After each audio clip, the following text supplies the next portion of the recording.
looked up, there were overhanging trees throughout this village, and there was a North Vietnamese soldier on a tree branch. And I got real close, and I fell down, or at least I thought I fell down, and that's when I had been shot.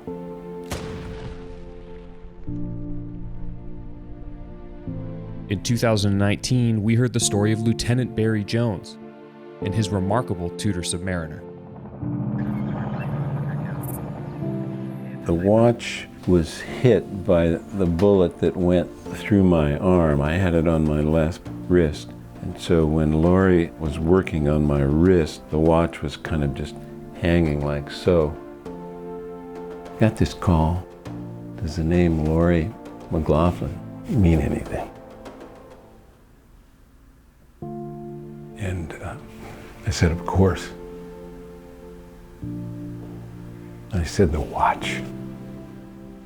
I haven't had any other kind of experience in my life that duplicates this process that, has unfolded over the last year.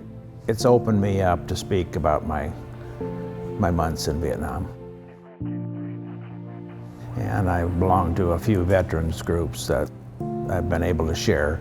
And it's easier to share with veterans that have experienced some part of this. And they're always amazed by the story and the coincidences that all came about in it. In the intervening years between when I left the Corps and didn't have the Tudor anymore, it had, in a sense, been lost in that chapter of my history.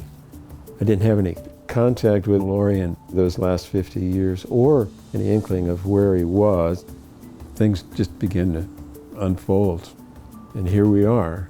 And we shared the same experiences through that watch. After he was reunited with the watch, Barry was unsure what the future held for his badly damaged Tudor.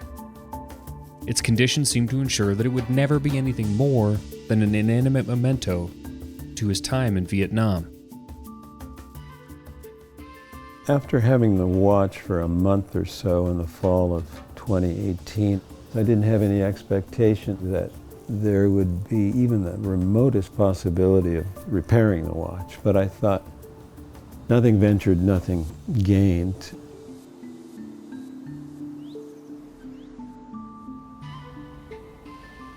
So some time ago, we in Geneva received a letter from our colleagues at the US affiliate, a letter from a Barry Jones explaining the story of his watch. The general condition of the watch was highly damaged, so not typically something that our restoration team would take. For a company like us, it's a reconnection with our history. We wanted to preserve the look, the scars, the impact marks, to try and keep the watch telling its story while now telling the time as well.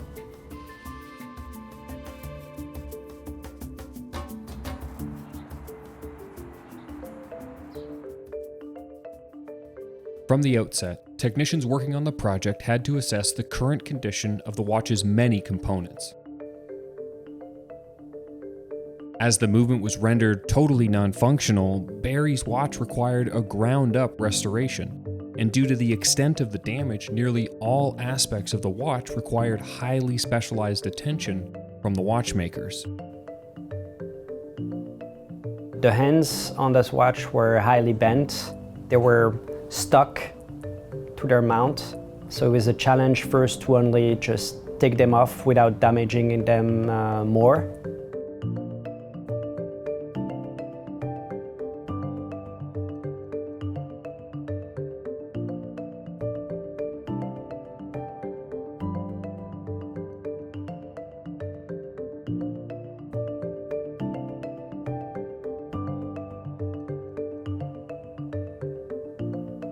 With the hands safely removed from the dial, they'd need to be straightened. This was one of the more risky processes because it was difficult to judge just how much stress these 50-year-old hands could endure.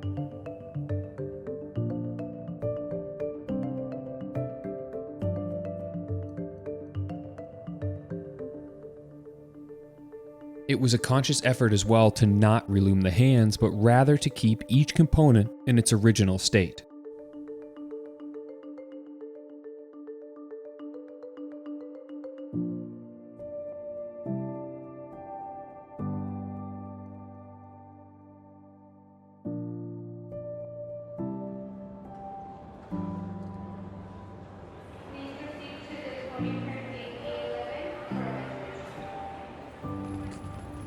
It is a very different emotional bound to a project when you know the story that led a watch to be in your hands.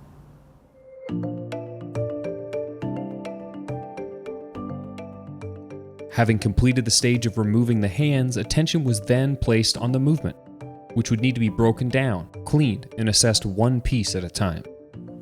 Wow. It's like brain surgery. Yeah.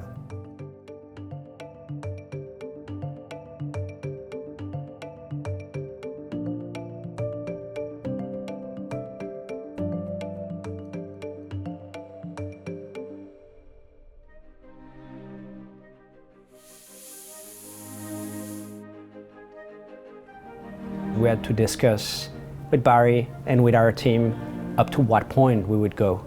You know, the main talk was, do we fully refurbish the case?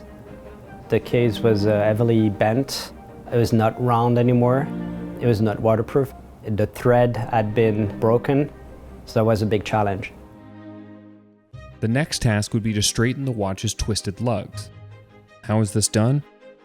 Well, you need to fashion a custom jig, in this case from brass. Have a strong composition, and an even stronger hammer.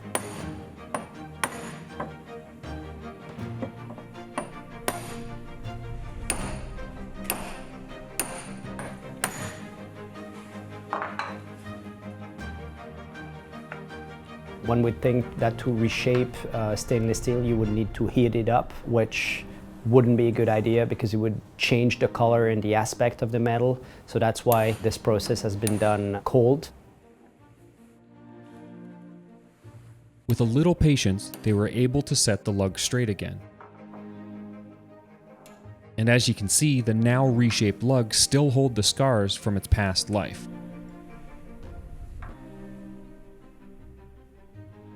Even seemingly insignificant aspects of the watch's original construction have to be reestablished, such as reshaping the case back and recutting the threads that accept it.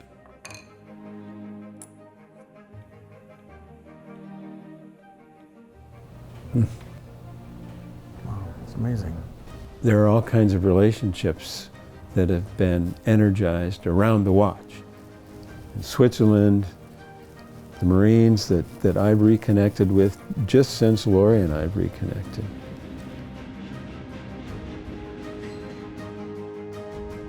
And now, just as though it were 1967, the watch is reassembled again.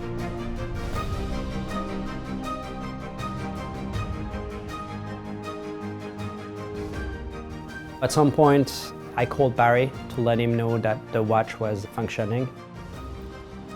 It was a special moment for me. It was sort of the start of the end of the project. I'm really excited and looking forward to seeing Christophe again. I felt like I had a kind of a bond, a connection with him. It's not just an object. It is a whole world of history and stories that's beyond the watch. What we're really all looking forward is to be able to put the watch back on his wrists. Jean-Clément. Hello. Christophe, welcome back. Very good to see you. Good to Welcome see you. back. Yeah, absolutely. Laurie, good to see you. Good to see you. I've been anticipating this for a long time and looking forward to it as well. Do you guys want to take a seat? Oh, sure, Yeah. absolutely.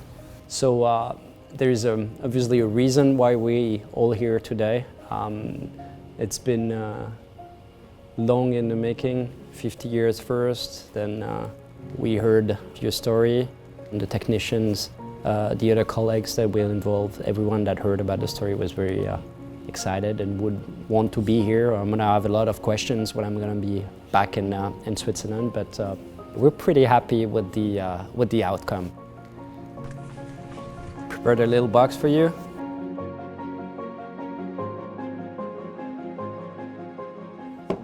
Oh boy, Lorrie, come on over here where you can see this.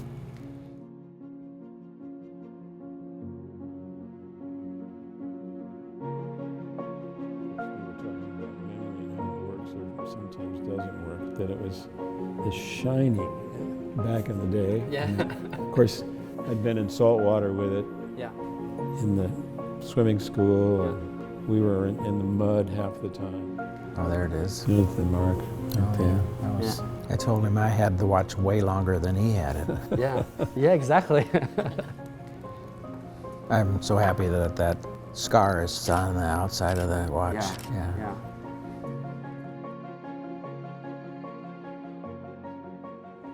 I'm really moved by this whole experience in more ways than I can express, Christoph. And the months that it took to kind of organize all the pieces leading up to today, Yeah. it's been quite an experience. 52 years later, and it's back on your wrist. Mm-hmm. I'm really glad to see it on your wrist. I hope you wear it a lot. I will. I will. The lessons around this watch that I've learned, both in Vietnam as well as in real time, will be passed on through my son and his sons. My relationship with him as a father over the years as he matured, this reciprocity and mutual support was an important part of my healing process as a combat veteran.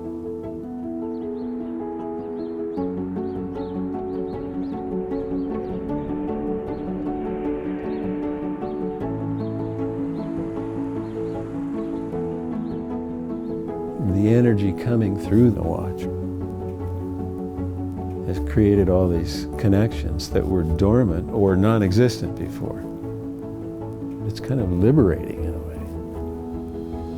It represents this constancy of utility, of quality, of ingenuity, as contrasted with this digital age where so much is kind of throwaway once it exceeds its lifespan in terms of what it's capable of.